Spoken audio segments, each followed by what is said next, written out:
The comment I get from a lot of parents is real school. And when I put my children in real school, so we get the feel that it's something alternative. And so that's been something that I've had to dispel with potential students and parents, that it is real school and it is an alternative to traditional public education, but it is still very real and very structured.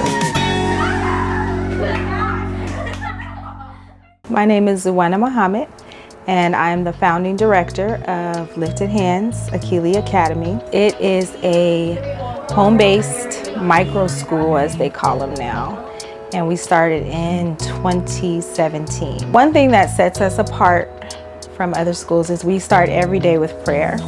We open up our day with recognizing a higher power and asking for guidance, for success, for resilience for our day. I give a lot of outside time when weather permits. It gives them something to look forward to, and then we get done with our work pretty fast. Because I don't have 25, 30 students in my classroom, we can get done with our academic work pretty quickly.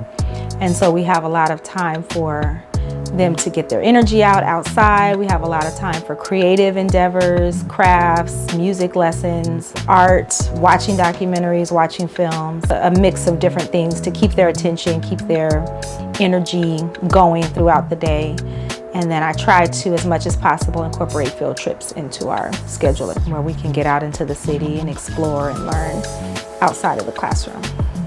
When you start homeschooling early on, from ages, I'd say 3 and up, it just builds on their confidence. You're giving them things that they're comfortable with. You're not pushing them too fast, too hard. You're moving them at a pace that they can comfortably work in, and so it just builds their confidence. And as they continue to grow, that confidence grows with them. They become excellent speakers. They become able to articulate themselves. They're able to express themselves well. I always get from parents who bring their children in, and then parents who leave, and then I check in with them later, or I see them and I ask them how they're going. The biggest comment I get is they were so much more confident while they were with me. They didn't get bullied. They didn't get picked on by the teacher or by classmates. They were able to express themselves. They worked better in groups. They worked better independently when they needed to. They just had more confidence. And a lot of students tend to go inside themselves when they're put into a big environment, because for some students it's not comfortable. It's not natural to just be thrown into a large group like that. With confidence comes everything else, your academics, your sportsmanship, your teamwork.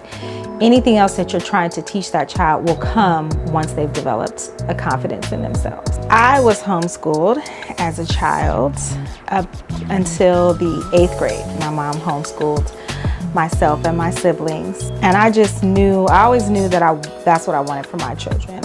I just had a good experience. I was ready to go and move on to something bigger once I got older, but I knew that foundation is something that I wanted to give to my children. Being here at Lifted Hands, it's like we're a big family. And public school is not like that. It's like everyone's separated, everyone's not together. Here it's like we're a whole big family. People care about each other. There's not a lot of drama. Public school, they just rush you. They think you have it, but they don't ask. Here, Sister Zuena, our teacher, asked you like if you need help or if you understand it. Public school, they just rush you around and they don't care if you don't have it or not. They're gonna act like you get it, but you really don't.